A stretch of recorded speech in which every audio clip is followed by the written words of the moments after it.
Fallout from the strikes has only just begun, as Democratic Congressman Adam Smith, who serves as ranking Democrat on the House Armed Services Committee, writes, quote, "I have grave concerns about the impact that today's actions will have on international relations and the United States standing in the world. It appears to violate the very international laws and norms that have protected the United States and our partners and allies for more than 80 years.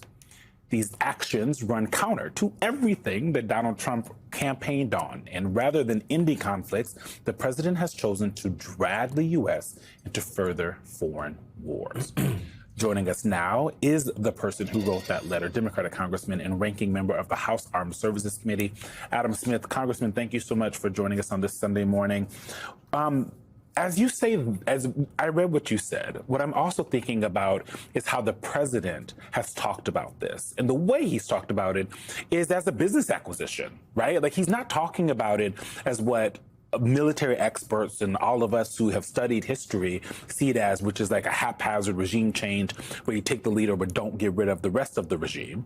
And instead, he is talking about it as oil, as this, we are taking back what they took from us. We're only going to get rid of the CEO, so to speak, and then the rest of the company, we will run it, right? And I wonder what you think about that and how the idea of running foreign policy as like he's running the Trump Inc. of it all.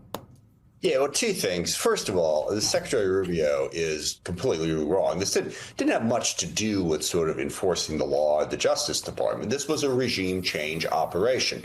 And now they use the excuse that Maduro was indicted. But as we all know, the Honduran president, who was convicted, they went ahead and pardoned. This was about regime change. This was about changing the power in Venezuela. And why? And that gets to the question you just asked. I think you have to believe that if Maduro, like a week ago, had called Trump up and said, let's make a deal, I'll let your oil companies in. You know, I'll let them go in and start, drilling for oil in Venezuela again. I think Trump would have been perfectly okay with Maduro. And he's made that clear in his press conference. That's what this is about. He wants access to the oil in Venezuela, which is basically the United States saying, because we are strong and powerful, we will take over a country that has a resource that we want. And that is completely wrong on a whole series of levels. But Trump has made it very clear that that is what this is about. And understand the history here. Until about 1976, that's sort of the way Venezuela was run. The Venezuelan president, in a whole series of corrupt deals, worked with foreign oil companies so that, he and his, supporters made money and the oil companies made money and the Venezuelan people got screwed. And then in 1976, they finally changed that. And that's what Trump is upset about. He wants back control of Venezuelans' oil. Now, I could go down a whole bunch of different roads as to why that's horrible foreign policy. But let's stop kidding ourselves about what it's about. Trump wants greater control of Venezuela so that U.S. companies and presumably probably his family and his cronies can exploit those resources and make money. That's what this is about. Right. And so then, Congressman, how successful will they be at this greater control if all they've done is, in this effort at regime change, is just get rid of the head of the regime, but keep everybody else who were lieutenants of the head of that regime? And our colleague, David Noriega, was on in the early hours saying, this minister has been on television, that minister has been on television. The fact that state television is up says that the regime is still in power. So is the administration just being hopeful without a plan? Sorry, I left out that second part, which you stated quite well. Okay, so the plan is to get control of Venezuela and use the oil, which is wrong on a whole series of levels. But also, even if you accept the plan at face value and say, okay, let's go get that done, this isn't going to get that done for all the reasons you just stated, because they don't really have a plan, as near as I can tell. Okay, Maduro's gone. Who's running the country? And Trump comes out yesterday and says, we're running the country. Really? How exactly? We have nobody in the country. You've got Mrs. Machado, who was the democratically elected president, who is internationally recognized. Apparently, Trump doesn't seem to think that she's adequate for the job. The vice president has stepped up now. So who is going to run Venezuela? How is this even going to play out within the, ridiculous is the wrong word, oppressive and wrong terms of Trump's plan here? He doesn't seem to have a plan for what comes next. Congressman Smith, as you were answering that question, we got word in Secretary Rubio is on ABC right now. He said, quote, "We expect to see changes in Venezuela." He's not answering who is actually running Venezuela. Okay. So that is just right now. Well, Secretary Rubio is right about that. There will be changes in Venezuela. Now, what those changes are, they don't seem to have the first clue about what they are. But let's step back and understand why this is a problem. All right. Well, why does it matter? OK, it matters, A, because you're going to have a further destabilized Latin America, and B, because this rules-based international order that we've all come to have a certain amount of contempt for, and I understand why. Post 9/11, the wars in Iraq and Afghanistan and elsewhere, we pushed the boundaries of that rules-based international order because we thought our security interests demanded it, in part, in a way that was a mistake, without question. But that's the great irony of Trump. Trump ran, in part, exploiting the American people's rightful concerns about that and saying, yeah, that was wrong, that was stupid, I'm not going to do it. When, in fact, he's upping it even further and doing it even more and building off of that. Instead of learning the lessons about the limitations of regime change, he's diving right in and trying to do it wherever he can, which is dangerous and wrong, but it also undermines any sort of peace and stability. Ties back to Ukraine, to my mind. Part of the reason Trump is so sympathetic with Putin is he believes in strongman rule and spheres of influence, and he has sympathy for Putin. And that's incredibly dangerous for stability, certainly in Europe, but in Africa and the Middle East and the whole world. If we just say, might makes right, go take what you can, that's the world we had prior to World War II, which led to a whole series of disastrous global wars and that we tried to fix over the course of the last 80 years. This harms Americans' interests. This is not just an academic discussion. Mm-hmm. Congressman Adam Smith, thanks so much for joining us this morning. We'll be watching your committee closely this week. Now we are joined by Democratic Congressman Raj Krishnamurthy. He's a member of the House Intelligence Committee. Thank you, Congressman, for joining us this morning. I don't know the extent of which you might have heard our conversation with Ranking Member Smith, but I want to continue and jump off of that. And we've done a lot of analysis and questioning around how the ousting of Maduro fits and squares into the Trump administration's strategy and political strategy and the Make America Great Again ethos. But I'm wondering how you think it squares when you take a 30,000-foot step back into the Democratic Party platform. There are some members, a handful, whose statements have read as slightly permissive of what the administration has done. At this point, Maduro's gone. The country could descend into complete chaos, causing great instability in the region. One, how would you characterize the party's attitude towards nation building? And two, do you want, and do other members, Democratic members at this point, want this transition to succeed? Well, we want to transition, but we don't want to occupy the country. I have not met a single person, whether it's a Democrat or even a Republican, that wants to run Venezuela. None of my constituents do. And I think that's why a war powers resolution is absolutely necessary right now to debate. If the Republicans really want to defend occupying and running Venezuela, they should come to the American people and make their case clear. I think the second issue that I keep hearing about is we're just emboldening our adversaries, whether in Beijing or in Moscow, to basically do the same, whether in Taiwan or Ukraine, again, lowering our national security. And the third big concern that I hear repeatedly is, nobody wants to get into an occupation, in part because it's going to cost trillions of dollars, thousands of American lives, and it's going to basically take away resources from the pressing domestic agenda of helping Americans who are facing a horrible economy here at home. Congressman, really quickly, I want to get back to Jackie's question. For you, was the taking of the leader of Venezuela a good thing, yes or no, really quickly, and then I'll get to my other question. Well, I think that no one's shedding tears. I'm not for him being brought to justice. Take but that as a yes. And the way in which he was spirited away and the incursion is a brazen illegal act. Okay. One of the things, and we've been following, our team has been following Secretary of State and National Security Advisor Marco Rubio on ABC, and he just said elections in Venezuela are premature. It is very unclear to me what the plan is for them when they say they're going to run the country, for the partners that they're going to have to help run that country, whether that is going to be Delcy Rodriguez, who seems to be saying she doesn't want it to be her, or the opposition, who Donald Trump said is too weak and doesn't have enough support in the country. The haphazardness feels like a place in which, as we move forward, Republicans even might have a lot of questions. How are you as Democrats going to force them to ask their friends in the White House about these things? Well, I think that they're already asking. As you know, Marjorie Taylor Greene issued scathing statements along with Mr. Massey and others.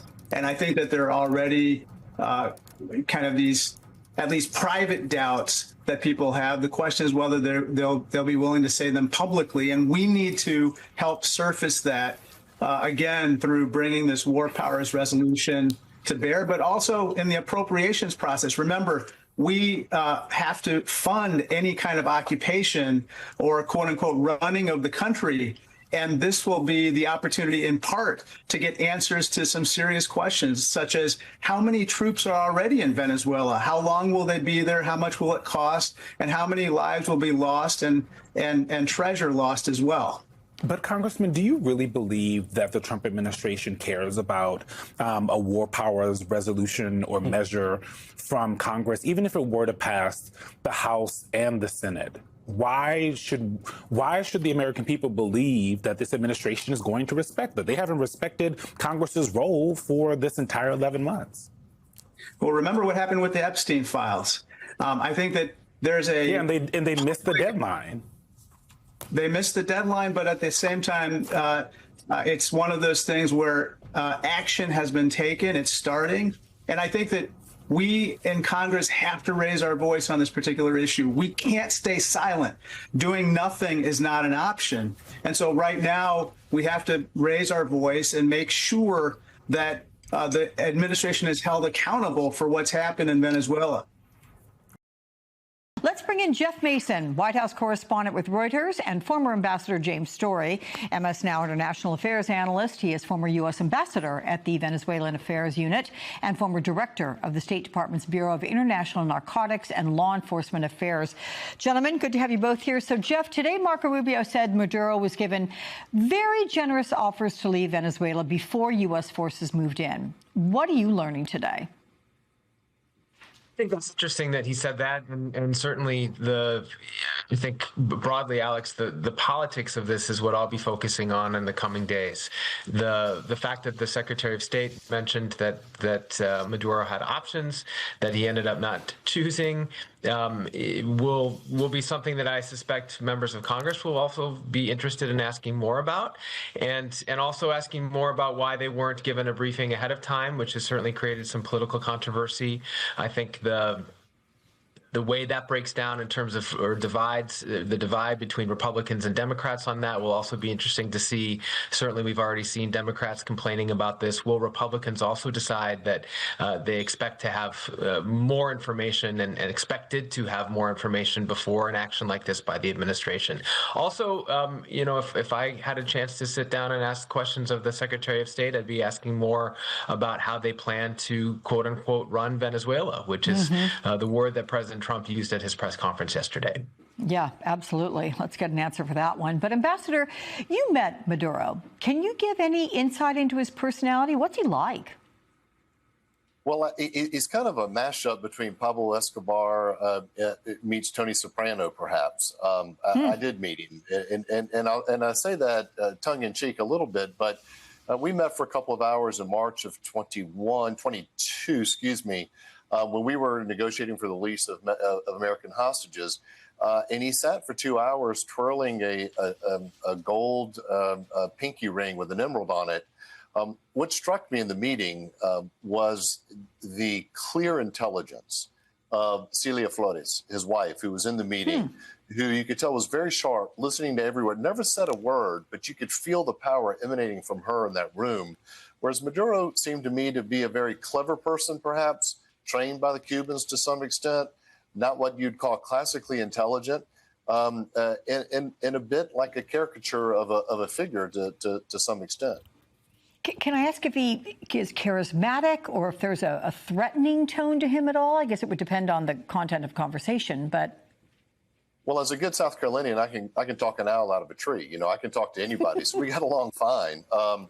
It was interesting. We spent the first 3 minutes trying to assess who was taller, and I think I won that battle just ever so slightly, even though he was wearing tennis shoes with his suit.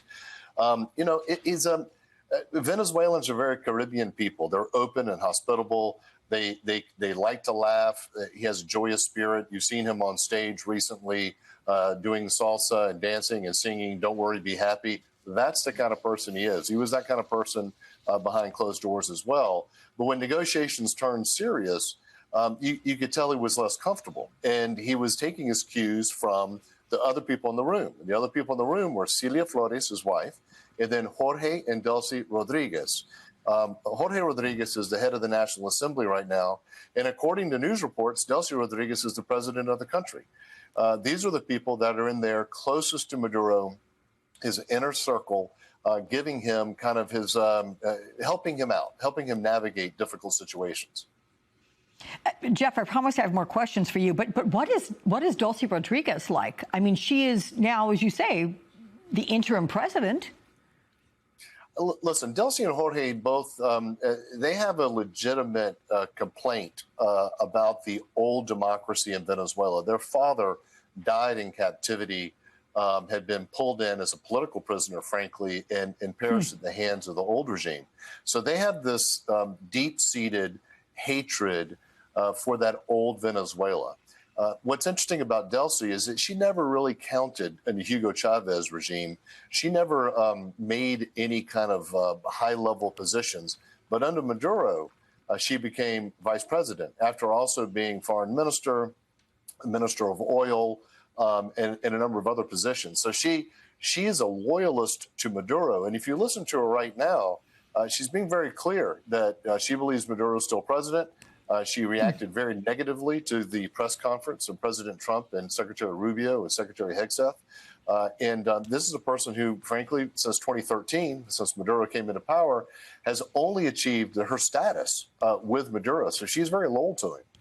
Do you think after all those years, Ambassador, do you think Maduro did not expect Trump would follow through on threats to use military force? I mean, if he's been in power since 2013, he had built quite a fiefdom around himself. He certainly didn't believe this was going to happen. Now what I find interesting, frankly, listening to a rather combative Secretary of State earlier the day, when you're asked questions about the contours of a concept of a plan, that's not attacking you. That's asking you for what the plan is, because it's quite clear that a lot more planning went into the operation, which was spectacularly successful, than have gone into the aftermath. So, you know, Maduro believed that maybe this was an instance of bluster, that we were trying to do this on the cheap, that we were trying to convince him to depart. And certainly people such as the Cubans, the government of Cuba, for which this is an existential threat to them, were convincing him to stay. But what's interesting here is while Maduro's gone, Madurismo is still around because Delcy Rodriguez is in charge. And speaking of that, Jeff, in a new interview today, Trump has threatened Delcy Rodriguez, who's in charge, with a, quote, fate worse than Maduro. What are you hearing about this, and did it come as a surprise? First of all, Alex, I just want to say I would have kept asking the ambassador questions too. That's the really fascinating color that he can provide based on his experience. So well done. With regard to the latest interview that President Trump gave, what stood out to me is just how different it is from the comments that he made at the press conference yesterday, where he not only suggested but said pretty directly that she was going to or was willing to work with the United States and essentially do what the United States wanted. Now, I think anyone who listened to that with a critical ear had to question whether that was really the case. And her response since then has validated that, since she has said she still sees Maduro as the president and is obviously a loyalist, as the ambassador was just describing. So that has led the President Trump, to raise the rhetoric even more and to threaten her. And that is consistent, really, with how he responds when people defy him or when people contradict what he has said. And that is what happened. But, Ambassador, does this new threat suggest this action is less about drug trafficking and more about regime change? It was never about drug trafficking. I'm sorry. I've been very clear on that from the very beginning. Drug traffickers are not democratic institutions, and they're transnational in nature. And what they do is they have their cells along all the nations, and they will merely move the modality through which they're moving drugs north. You'll see fewer go fast, these small pangas going out, and you'll see more containerized shipping, pleasure craft, people walking it across borders, aircraft. There are plenty of ways to move drugs north. And the issue here that concerns me is that we lose intelligence from our regional partners when we do the kind of unilateral actions that we've been doing in the Caribbean and the Pacific. So this wasn't about drug trafficking, but now I question whether or not it was about regime change, considering that the regime is still in charge. Yeah. There's a big question for me about Maria Corina Machado right now. If Maduro's gone and we're running the country, then she should be able to return, right? Is a question that I have. This is a Nobel Prize laureate. Peace Prize laureate. She had 70% of the vote, 90% of the vote of the opposition, 70% of the vote of the country voted for Edmundo Gonzalez, but really were voting for her. This is a person with significant support in the country. Is this the moment for her to come back? Why should this country be run by Delcy Rodriguez?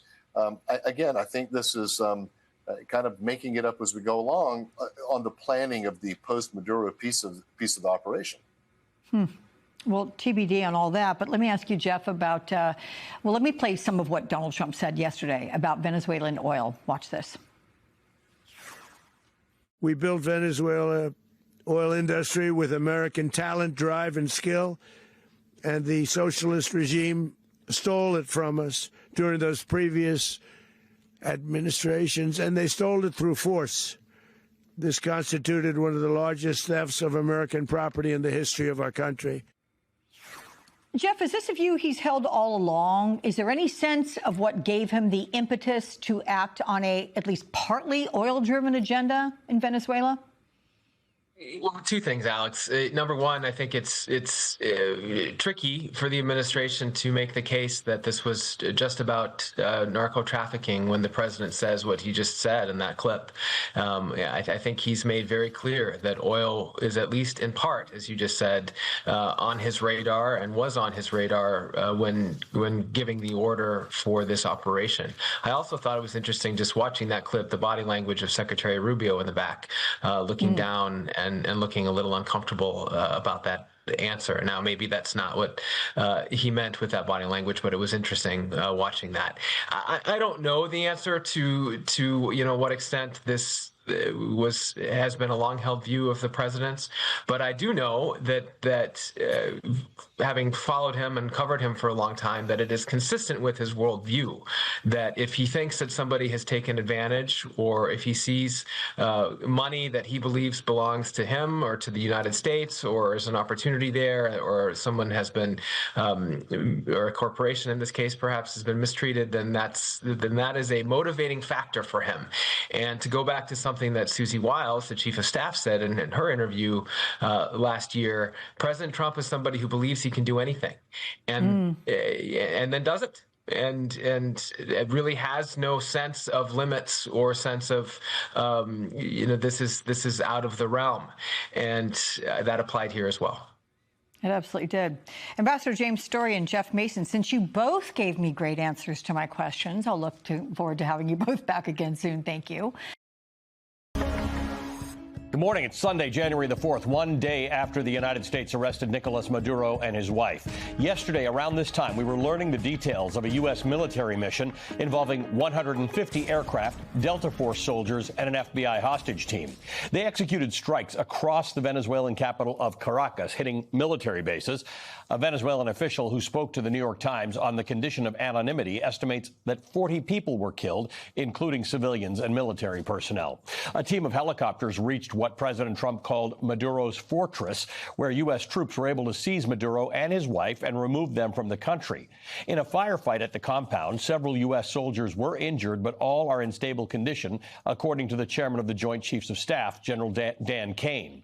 A helicopter was damaged during the escape, but remained flyable. General Kane said no U.S. troops were killed. Maduro and his wife were taken on the warship USS Iwo Jima to Guantanamo Bay, then flown to New York State, transferred by helicopter to Manhattan, and transported to a detention center in Brooklyn. A White House social media account posted this video of Maduro in New York yesterday. No members of Congress were notified in advance of the operation, and dozens have questioned the constitutionality of it, including some Republicans. And that's the easy stuff to follow. Then at a midday press conference yesterday, President Trump said this. We're going to run the country until such time as we can do a safe, proper, and judicious transition. So we don't want to be involved with having somebody else get in, and we have the same situation that we had for the last long period of years. So we are going to run the country until such time as we can do a safe, proper, and judicious transition. No dates were mentioned there. The president was much more focused on Venezuela's hefty oil supply, referring to it about 25 times during the press conference than he was with Maduro's alleged cocaine trafficking, with which he's actually being charged, or the subversion of democracy in Venezuela. Trump claimed Venezuela had stolen oil that belonged to the United States and said he wanted the biggest oil companies in the world to return to Venezuela. But immediately, the administration was peppered with questions about who exactly would be running Venezuela on behalf of the United States and how. President Trump referred to the group behind him, consisting of the Secretary of State Marco Rubio, the Defense Secretary Pete Hegseth, Deputy Chief of Staff Stephen Miller, and CIA Director John Ratcliffe. Despite the U.S. government's claim that Maduro was illegitimately leading the country and that several of his closest officials also participated in the trafficking operation that Maduro allegedly led, President Trump acknowledged he'd be willing to work with Venezuela's Vice President, Delcy Rodriguez, who assumed the role of interim president yesterday. That's tricky, too, because in a televised address to the Venezuelan nation, Rodriguez said that Maduro was the country's only president and that the nation would, quote, not be anyone's colony. Joining me now is my friend Mehdi Hasan, longtime journalist and now CEO and editor-in-chief of Zateo. I don't even know where to start with you, Mehdi. There's so many things here. I guess I would start with the fact that U.S. presidents often obfuscate about what the real reason is for an invasion or a decapitation or something like that. At least Trump didn't do that. He didn't mention democracy at all during his press conference. He mentioned oil 25 times. Yeah, you're exactly right, Ali, and thanks for having me on. Happy New Year, though it feels weird as usual at the beginning of any year that Trump is in office. I would say that, you know, those of us who are old enough, you and I, to remember the Iraq War in 2003, people like myself who claimed that Bush and Cheney went into Iraq for oil, we were dismissed as conspiracy theorists. They said it was no, WMDs, Al-Qaeda, democracy. Trump isn't doing that. People who claim this isn't about oil just need to listen to Donald Trump speaking, or Peter Hegseth speaking. They're all being or Stephen Miller, they're all being very open about this, that it is about oil. Donald Trump has been obsessed with Venezuela's oil for a decade now, as I outlined in a piece for Zateo yesterday. Andy McCabe, who was the deputy director of the FBI, wrote a memoir in 2019 where he said Trump had said at the time in his first term, why aren't we invading Venezuela? They're the country with all the oil. So he's been obsessed with oil in Venezuela since his first term. He hasn't hidden it, as you pointed out, with all those references yesterday. It's actually outrageous. This is 19th century imperial plunder to say we're going to go into another country and we're going to steal all the oil, which is a phrase he used for Iraq. He also said that it will pay for itself. And again, sorry to bring up Iraq, but Ali, you remember George Bush. No, but this is important because this was the big selling point for Iraq. Iraq, that this whole thing will pay for itself. The oil that we get out of the ground in Iraq will pay for the military action and the stabilization of Iraq. And Paul Wolfowitz said it, Donald Rumsfeld said it, George Bush said it, Dick Cheney said it. Actually, Iraq ended up costing the American taxpayer between $2 and $3 trillion. Experts on Venezuela say just rebuilding the oil industry there will cost between 50 and 60 billion. It's going to take several years. But Trump is claiming it's our oil, which is so outrageous, and every American should be outraged by that. By the way, you mentioned drugs. Let's just talk about drugs for a moment. He's being charged in New York for cocaine trafficking. No mention of fentanyl. In the indictment, which we were told was the big reason to blow up boats in the Caribbean. It's cocaine now. And here's the problem for Donald Trump here, which is he just pardoned the former president of Honduras, who wasn't just indicted for cocaine trafficking. He was convicted in American court, sentenced to 45 years. In prison for 45 years, and Donald Trump just a few months ago pardoned the former president of Honduras, who trafficked 400 tons of cocaine into the U.S. So this idea that it's about cocaine is also absurd. And I would also point out, for those of you who haven't read the indictment, Nicolas Maduro is also being charged with machine gun possession, which I find hilarious from a Republican administration that is obsessed with allowing weapons of war on our streets. Apparently, you can't have guns. You have to have guns in America, but a foreign leader has to abide by some 1934 American Firearms Act. Bizarre. So I want to put up a chart that you had a version of talking about how much oil Venezuela has. It's actually got the world's largest reserves of oil in billions of barrels, 303 billion barrels. Just to compare, Saudi Arabia has 267, Iran has 209, Iraq has 145 billion barrels, America has 45 billion barrels. This is oil reserves. This is not readily available necessarily, but it's the oil available. This is important because the vice president, who is now apparently the acting president of Venezuela, has said we will be no one's colony. This chart is the history of American colonialism or British colonialism, right? It's that countries have resources. We don't really care about the status of your government or your good governance or democracy or freedom or liberty. We care about your stuff.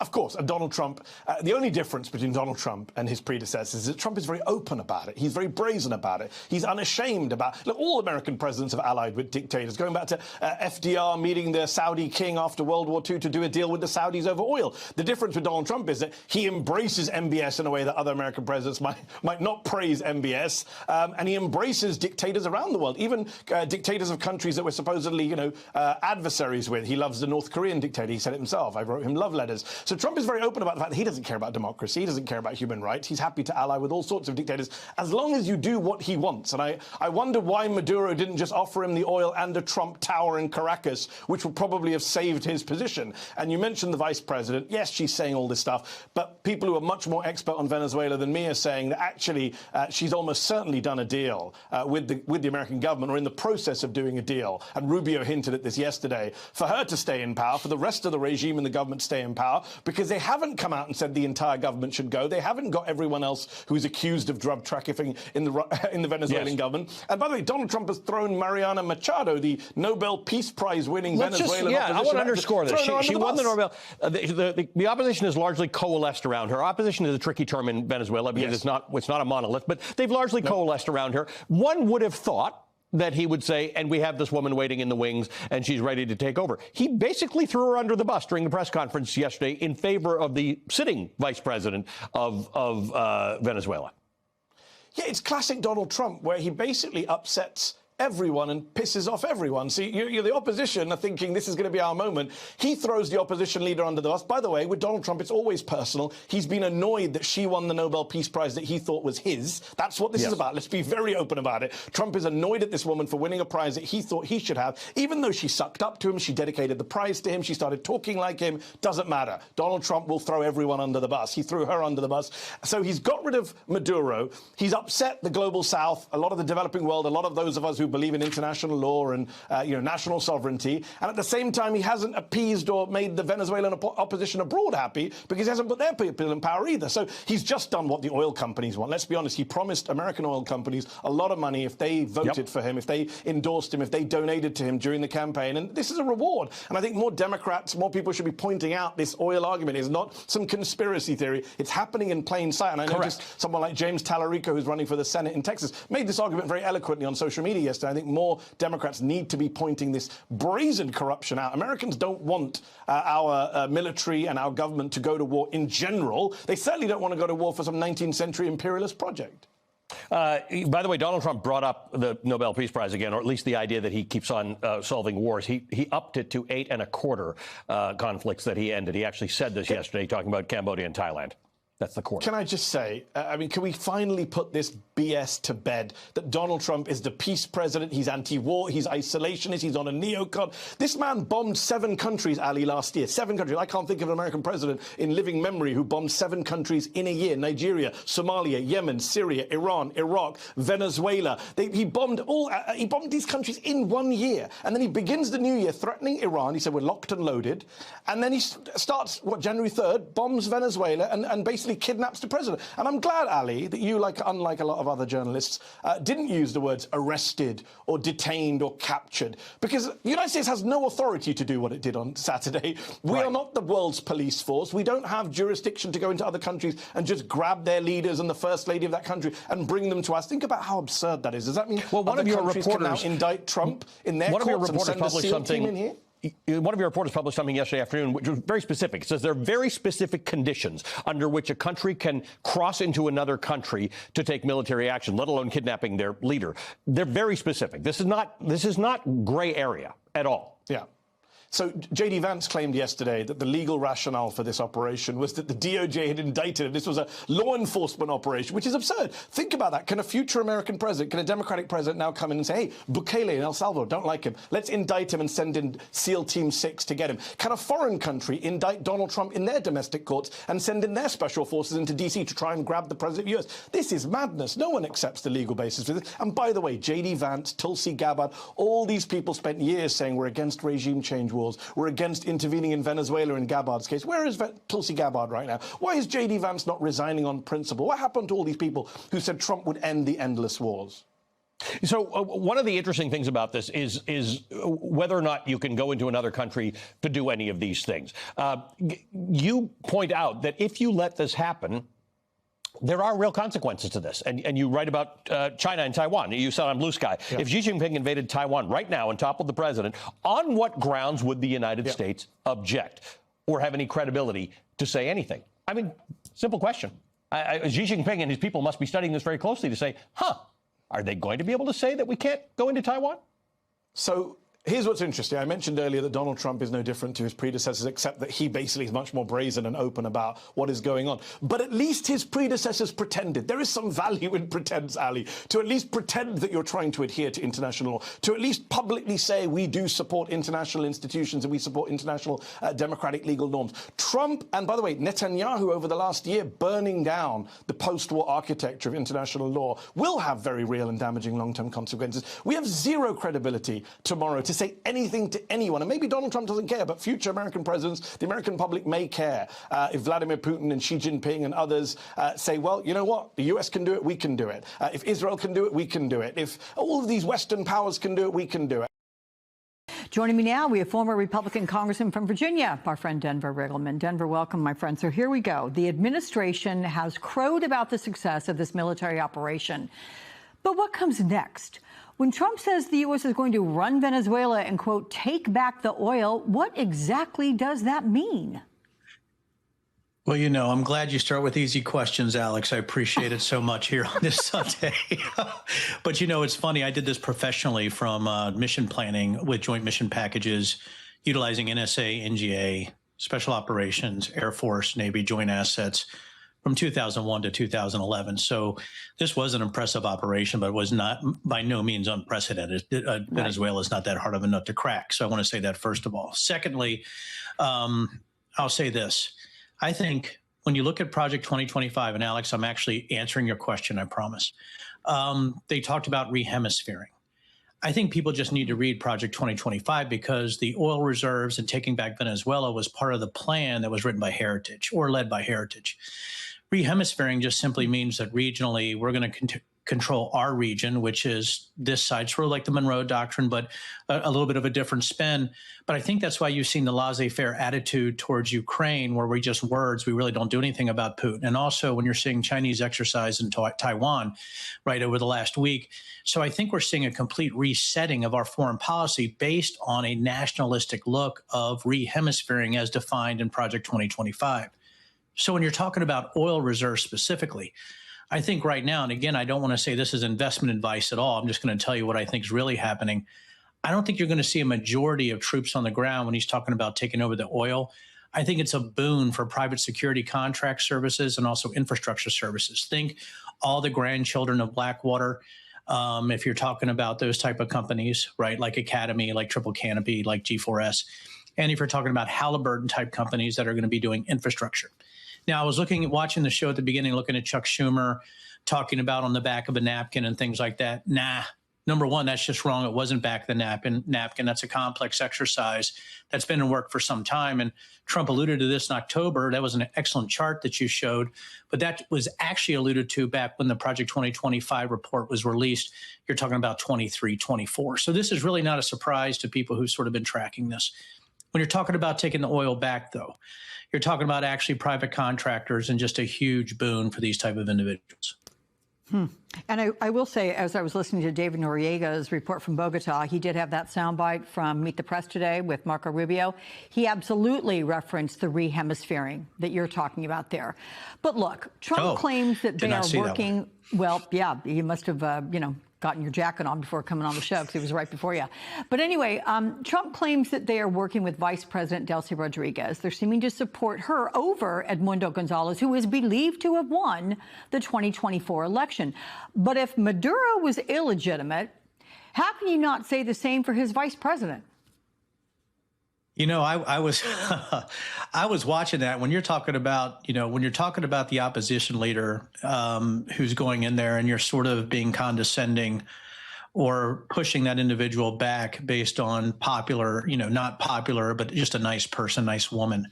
It's sort of ludicrous. So I did agree with when they said just replacing one dictator with another. What is really our plan? And I laughed at Rubio's answer, and I'm sorry I missed the re-hemisphering.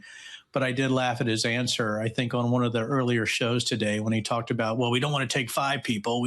So look, people are mad about 1. I mean, really, we're going to do that kind of complex mission planning and not identify really what the head of the snake is. I mean, it's sort of ludicrous. So again, I just find it amazing that we just don't have this ability in foreign policy to put all the talent together. And I'm going to tell you why, Alex, because there's a distinct lack of talent at the foreign policy level. And when you hear the bravado or the hyperbole coming from leadership in our United States government, those who've been in the business a long time know this is a lot harder than people think. Republican Thomas Massie and, as of tomorrow, former Representative Marjorie Taylor Greene have slammed this as defying America first. The administration pushed back, saying it's taking action to stop Americans being harmed by the drug trade. But will MAGA supporters buy that, especially when it's not a one-and-done operation, but it is something ongoing for potentially quite some time? What side do you think they're going to land on? God, Alex, I think MAGA has 3 comorbidities right now. I think there's some infection, and I think going against the nationalist fervor of MAGA by starting these wars when he promised not to is going to be problematic regardless of how they try to paint it.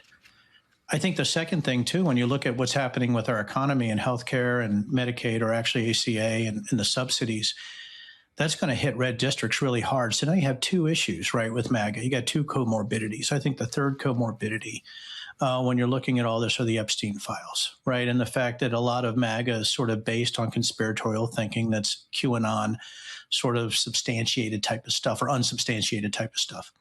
So those are the 3 things that are happening. And I think when you look at Venezuela, when I think you look at Nigeria, when I think, 8 different countries now that have been struck, either bombed or activities against them, I think there is something that's additive here. And I think once you have those 3 comorbidities, I think Democrats and those are even independents running can say, hey, we have this special messaging. And I wouldn't be surprised, Alex, if you see the first anti-Trump Republicans coming back to run in some of these districts.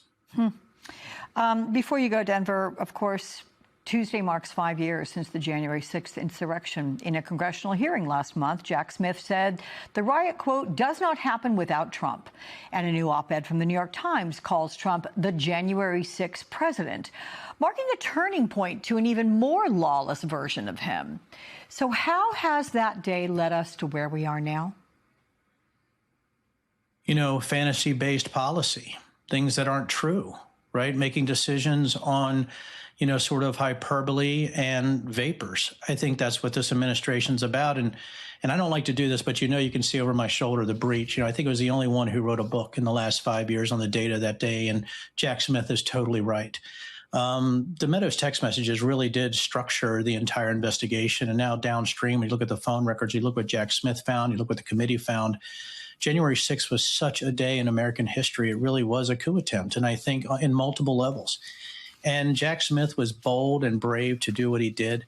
I think the committee was. But I think what Jack Smith did was he tore the Band-Aid and showed, the festering wound of stupidity and fantasy that comes from January 6 truthers. And that's just something that for me, after 5 years with the lack of accountability, with 45% of the American public, still not quite sure what happened that day or just flatly conspiratorially not believing it. I just think it's insane that we're still here today and we don't realize that January 6th was a day that we need to keep in our psyche, but we need to teach is how you do a multiple level effort to overthrow a free and fair election. Gotta say, I still applaud you writing The Breach, and I'm not alone because it was a bestseller, my friend. So thank you very much. Always good to see you. Thank you, Denver. Thank you, ma'am.